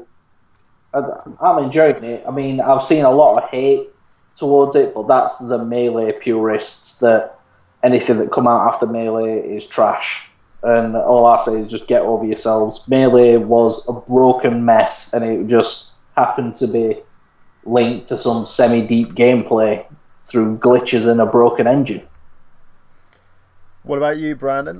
What do you think of the game so far? Do you think it's it's worth? Well, I don't have for one, I don't have a Wii U, so I really can't accurately say. But if I were to buy a Wii U, it would probably be a de facto purchase. And if I do buy a 3DS, it's probably going to be a de facto purchase, just because it's Smash Brothers, it's a flagship franchise for Nintendo, and it's the same game you've been playing since the Nintendo 64. Just better graphics, cooler characters. I want to play as Little Mac as much as Chris does. I'm actually really looking forward to playing as Wii Fit Trainer. You want to see her bend, don't you? No, I when they announced that as a new character, I just laughed. I was like, Nintendo, never change, Nintendo. Jamie, what about you? Would you, if you had a Wii U, would this be a de facto purchase for you? It might be one that I purchase later on down the line when I get it used. I've never been one for playing Smash Brothers, but I do enjoy playing it. I mean, I liked playing it back when you could play as Kirby and just inhale people and never spit them out. You are a morbid individual. And then, when I was dating, you can't do that anymore? No, it'll automatically spit them out after 8 seconds or so. But I was dating this guy one time, and he was playing Smash against me, and he was really, really good. And so what I did was I inhaled him as Kirby, walked to the edge of the arena, got him flustered, and then spit him out, and he couldn't react in time. And he lost. And I won. I want to make so many dirty jokes right now. You want to make so many jokes. You can make as many jokes as you want, Brandon. So many dirty jokes. Well, actually, when I inhaled him as Kirby, he was yelling, spit me out, and I'm like, wow, I bet you're never going to say that again. Hey! Of course, I never did anything like that, because I'm not that kind of girl, but, whatever. Wow. I bet you've never said that before. Can we move on? Brandon's dying. I'm trying not to. That's why we love her so fucking much. That's what she does. That's why we devil love her woman. So much. She's our devil woman. Now, Exactly. Talk again. Hailing dudes in her mouth. Come on now. You can buy the Smash Brothers bundle for $2.99. You can buy it exclusively from GameStop. You can save $60 on there. In the UK, you can buy it for exclusively £169. You get a 32GB Wii U console, the Wii U gamepad, and also the game. The Amiibos are currently priced. How much are they in the US, Xander? They're about $13. $13 United States, $10.99 here in the UK. Or if you're going to game, for $11.99, which I'm still annoyed with them about that. But still, you can get the bundle for $99.99 brand new, including the GameCube control. Does it include the GameCube tap and the controller, or just the tap? What, the bundle? Yeah. Well, the bundle we have here it comes with the tap and the GameCube controller for $100. Okay, so yeah, you get both the controller and the tap for that, and you can also get the official strategy guide for $24.99.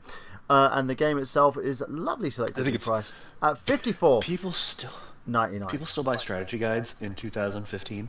Yep, they do. I like to collect them. Strategy guide. Bro, there's this thing called YouTube. There's this thing called the internet. I like strategy guides for the art. Yes, for the art. All right, fine. Yeah, she doesn't look at like it a for poster seductive images. She looks at it for... Yeah, it's like... I do not covet my Resident Evil 5 guidebook because there are so many pictures of shirtless Wesker in there that I could wallpaper my room in it. I use it for the art. Sure you do, Jamie. I'm honestly glad they still make strategy guides. I mean, because I still like books.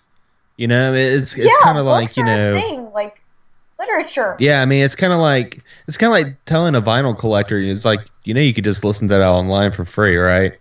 It is what it is. It's personal preference. No, but it's also with vinyls. You just like put the needle down, and all you hear is that nice little kind of. No, yeah, with vinyl, there's significant audio improvement and stuff like that. But this is information. You're getting the same information and the same. I don't know. But yeah, Smash Brothers I'm weird. is priced in the United Kingdom for $39.97. Amiibos at $10.99 or $11.99 if you go to game. And there you can also get the bundle for $169.99 currently. Just remember, guys, that the Amiibos work on other games as well as Smash Brothers. So each game on the Nintendo Wii U is actually being updated to accept these little things, and on the 3DS. So make sure that you pick one of those up.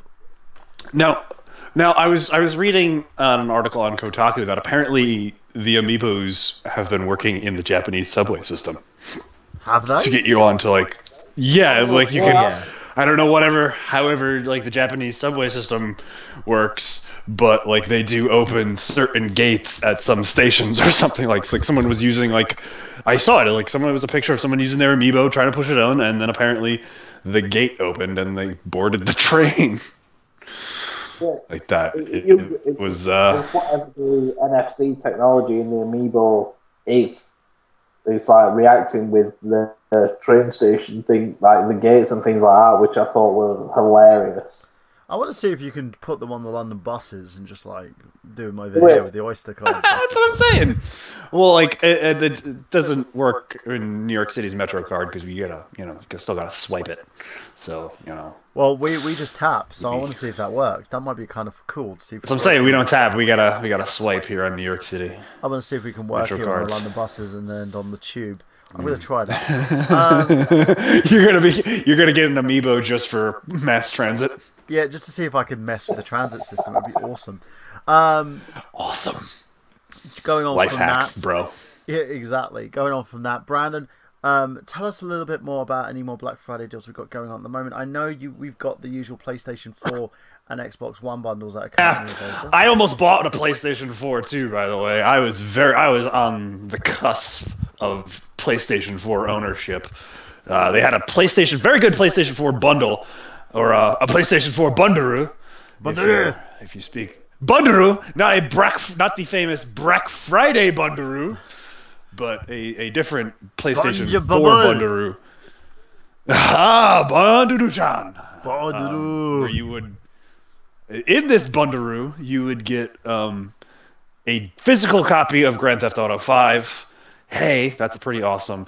And a digital copy of the HD PlayStation 4 remake of The Last of Us for a walloping $3.99, which was, the exact retail price of a non-Bundaroo PlayStation 4.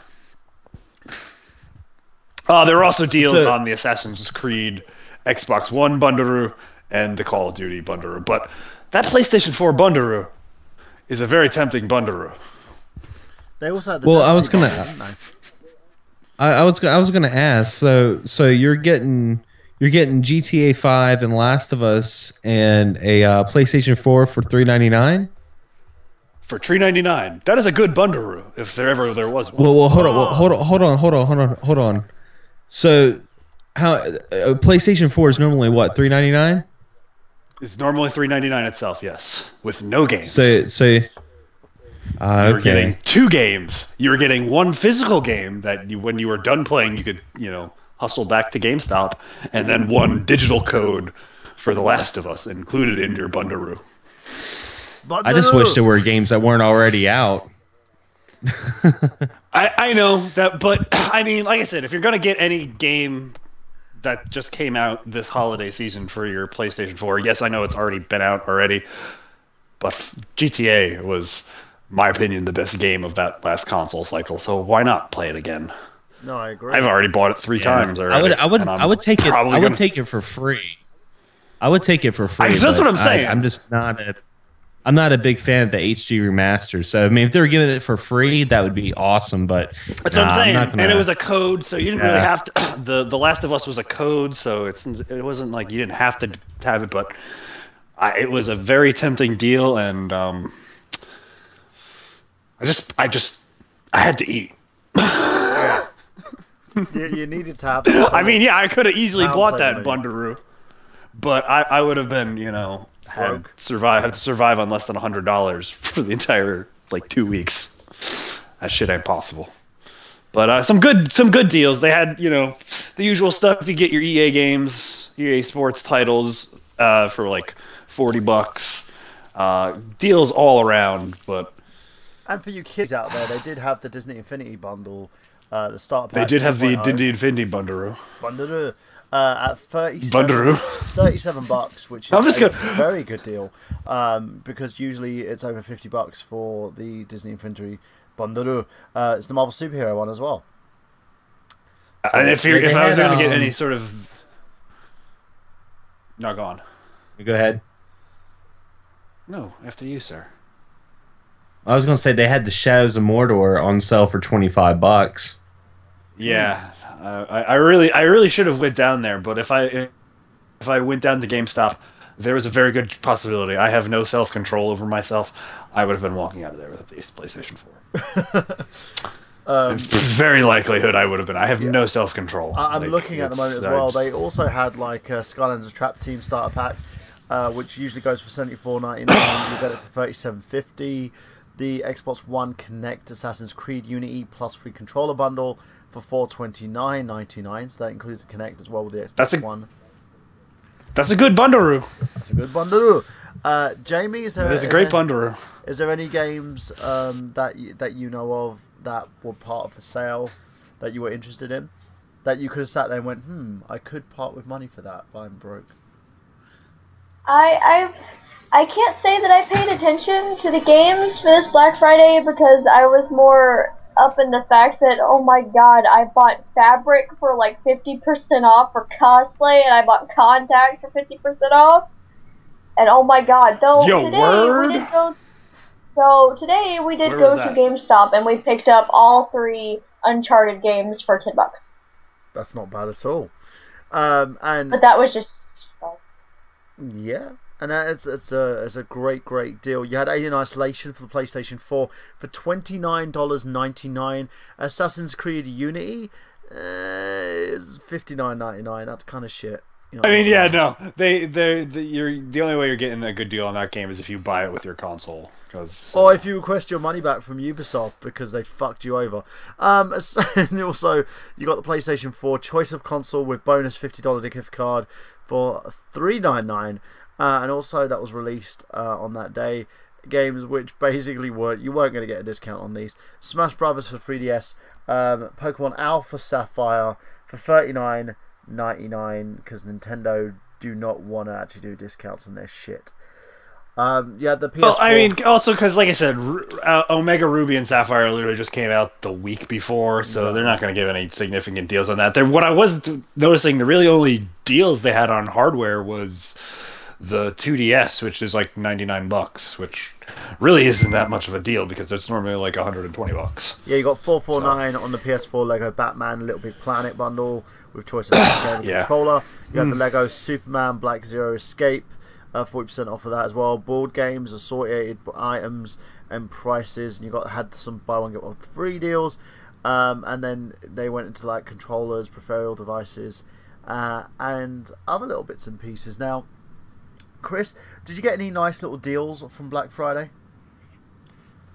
No, I was constantly looking to see if there were anything that caught my eye, and there wasn't anything. I mean, there were some good deals going on. Not specifically Black Friday, but Sony themselves doing like a double discount on the store, where they were selling digital games for like near 80% off.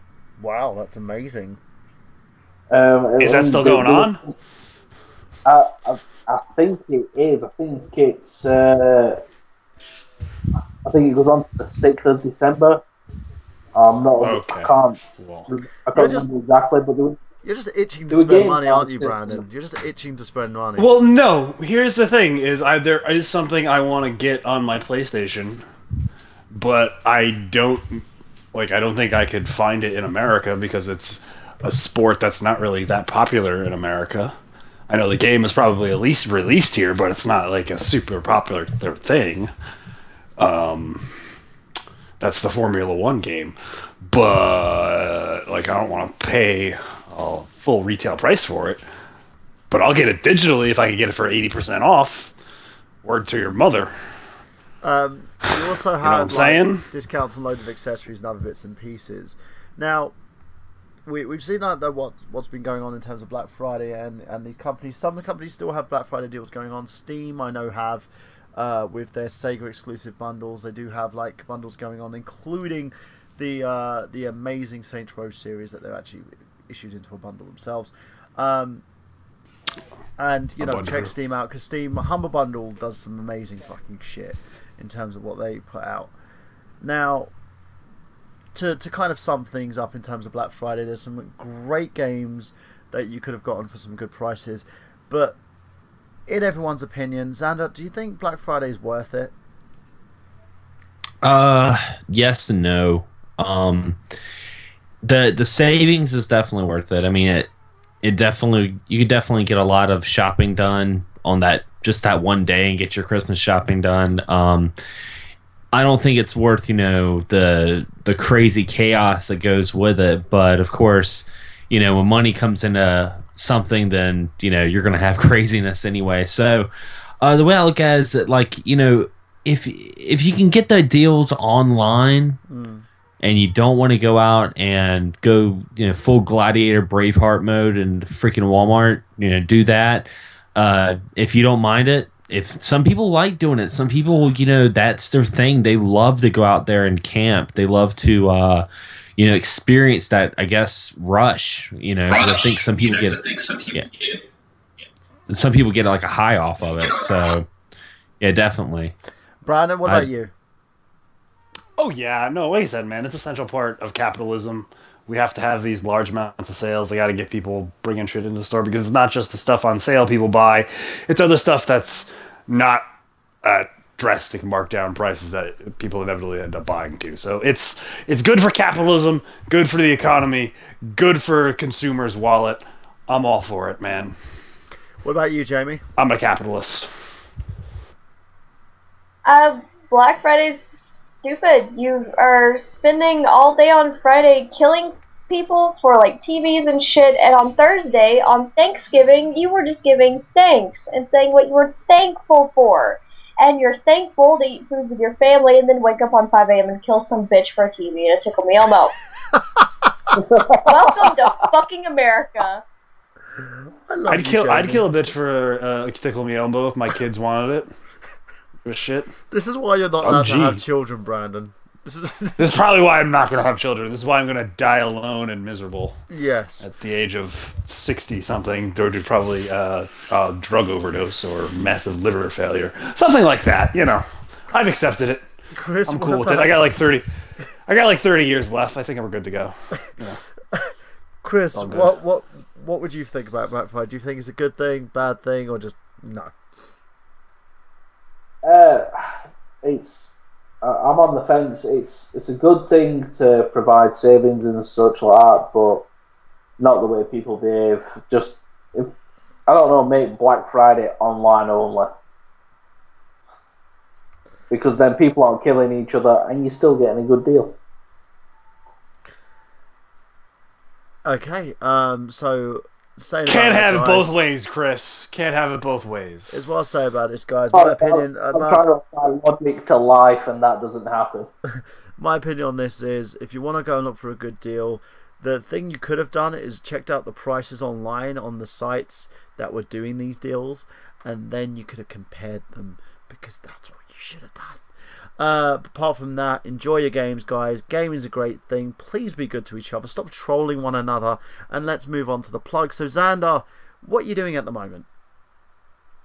Well, when I'm not on I Get Gameplay, I'm hosting another podcast called X's Gaming Podcast.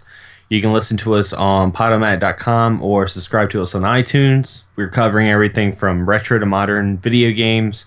I also do another podcast called Entertainment Talk Nation with Rob Rosano, and we talk a little bit about gaming, but it's more about TV, comics, and movies, so it's a little bit of a different spectrum from what I usually do.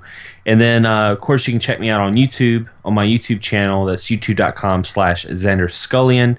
And I did want to make another announcement, one last announcement, that December 7th, if you guys are listening and you're from the North Carolina area, in Wilmington, North Carolina, we are having a convention on December 7th called Anawave, and I will be having a panel at 10 a.m.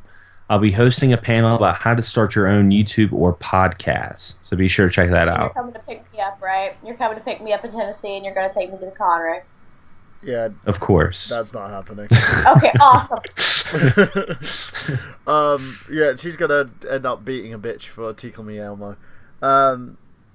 Yep. She'll just be like, Xander's coming, Xander's coming. And then Xander's just like, I'm so not coming.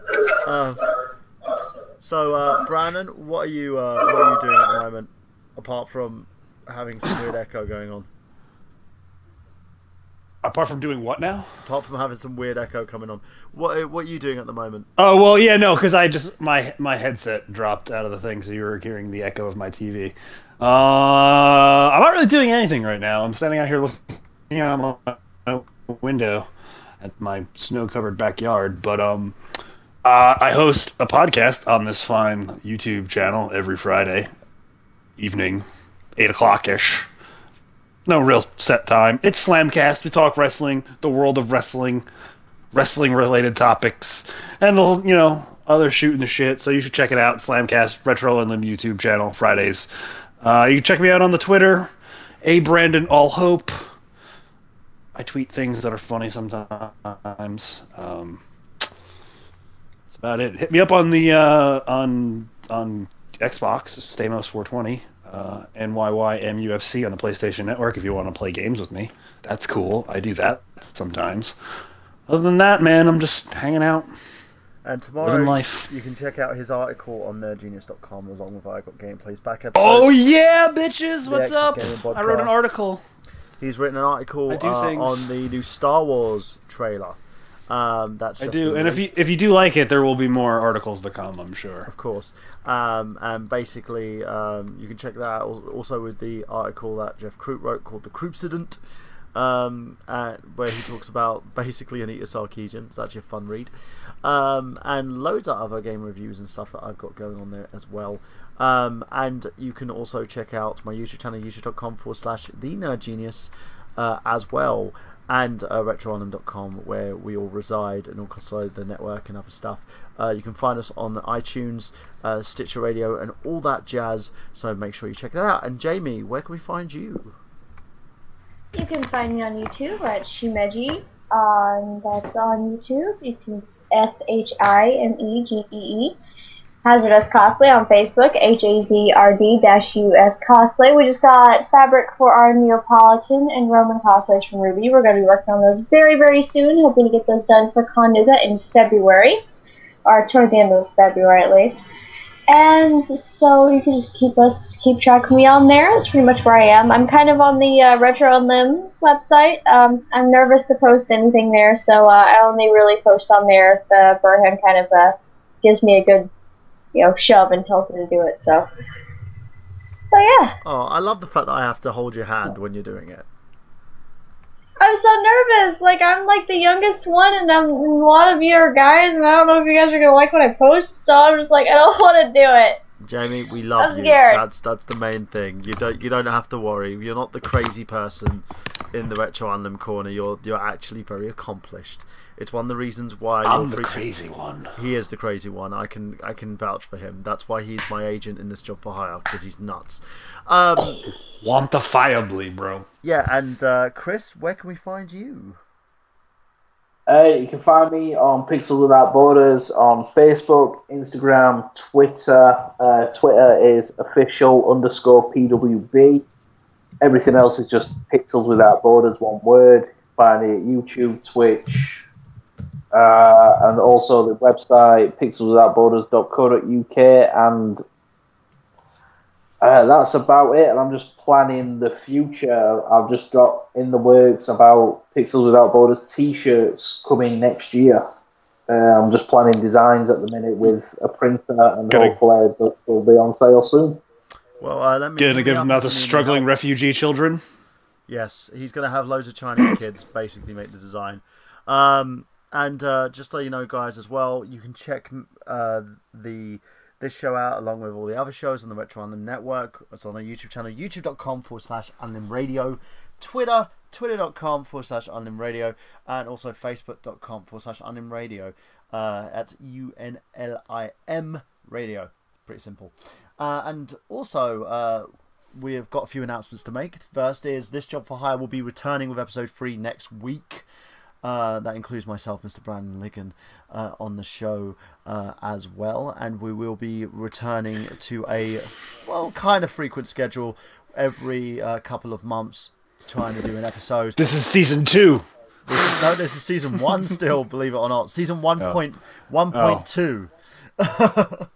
Okay. Where basically we continue the story for that, and we'll also be releasing a DVD set based on that, because a lot of people have been asking for it, so maybe releasing an exclusive DVD set. It just blew my mind right now. Hang on.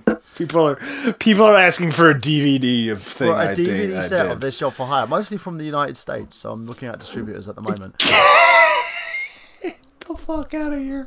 It's actually kind of awesome. And speaking, you are of pulling awesome, my leg, sir. I am not pulling your leg. my leg. I literally mean it. People are enjoying the show and want actually more of it. It's one of the reasons why I've decided to bring it back.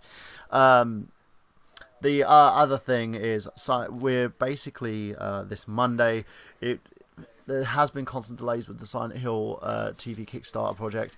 Reason being, because of the fact, not because I'm a lazy arsehole, it's actually because I'm a busy arsehole. That's a different one. And I've been basically waiting to get all the details from all the other actors and people working on the project in order to get it done. For those of you who want to join our cast, we are going to be doing an open casting call once the Kickstarter is done. Once we know how much finances we've got, how much we've got to work with, how much it's going to cost with us to actually send this thing to Vancouver so we can shoot it there for a week, we will then be casting the rest of the characters. If you've worked with us before, you know that I will be basically looking at you first. Acting experience will be quite essential for this, because we're not trying to ham this project up anytime soon. And anyone got any concerns, just email me at Michael Burhan at Enigma. That's enigmar.co.uk. And eventually you can go to the website as well, which will be up and running in a couple of weeks, which is www.silenthillreturns.com. Yep, I bought the web link. Sup. We'll be basically looking to raise £150,000, which works out as about, I believe, $260. $260,000. Nah. $260. I could pay for your fucking filming right now. Exactly. We're going to be looking at a lot of corporate sponsors, but there are loads of little ideas that we're doing running around in terms of gifts, which is including getting you to name our librarian, which is going to be one of the essential characters. There are rules and regulations in terms of naming the person, because you can't name him dirty limericks or stupid names. We're looking at actual names. Bitch tits McGee. Exactly, stuff like that. That's not to do it. Garrett. Let's call him Garrett. Yeah, we're also, but yeah, that one word names ain't gonna cut it as well with us. We're basically, or words like Jimmy Savile, no. We're basically going Call to him Mike Payton. Yeah, that ain't happening. We'll also be releasing a special edition box set that includes the basically a Silent Hill book of the occult, the tape, which will include Rob Man in it, and it's the kind of the tour of Silent Hill, so to speak. It's the holiday tour that they have as part of the prequel. It will also include a radio with the Silent Hill etchings in that as well, and loads of designs and drawings from our art team, and a USB tape of the initial soundtrack created by Xander Skullion and Dan Ashley. So you'll get all those little goodies as part of this big bundle, and that's, well, I'm looking at the price structure for that. You also get the price structure, you also get to donate for other things, like separate things, including the tape that you can have in a little USB from Xander and Dan. You can get digital downloads only. You'll be able to, for every person that donates, we'll be able to get a streamed screening of the pilot as well, once the pilot's been approved, for us to do that. And we will also be making sure that once it has been approved, we can shop this bad boy to networks. It's a great opportunity for us, great opportunity for all the actors that are involved in the project, great opportunity for everyone. If you want to check out more on Enigma Entertainment, just go to imdb.com/Enigma Entertainment, Great Britain. And we've just got all our film projects and releases that we've had. The company is doing really well at the moment in terms of our release schedules, and we are basically going to be releasing a few projects out to Netflix, iTunes, etc. soon. We've got some amazing people attached to this Silent Hill project. Digital for Hire is going to be coming along, more reviews coming, and loads of other stuff. Now, while I finish talking your heads off, for Chris Sanderson, for Brandon Liggan, for Jamie Stiles, this is Michael Burhan saying, of course, ladies and gentlemen, that we've got gameplay. Have you?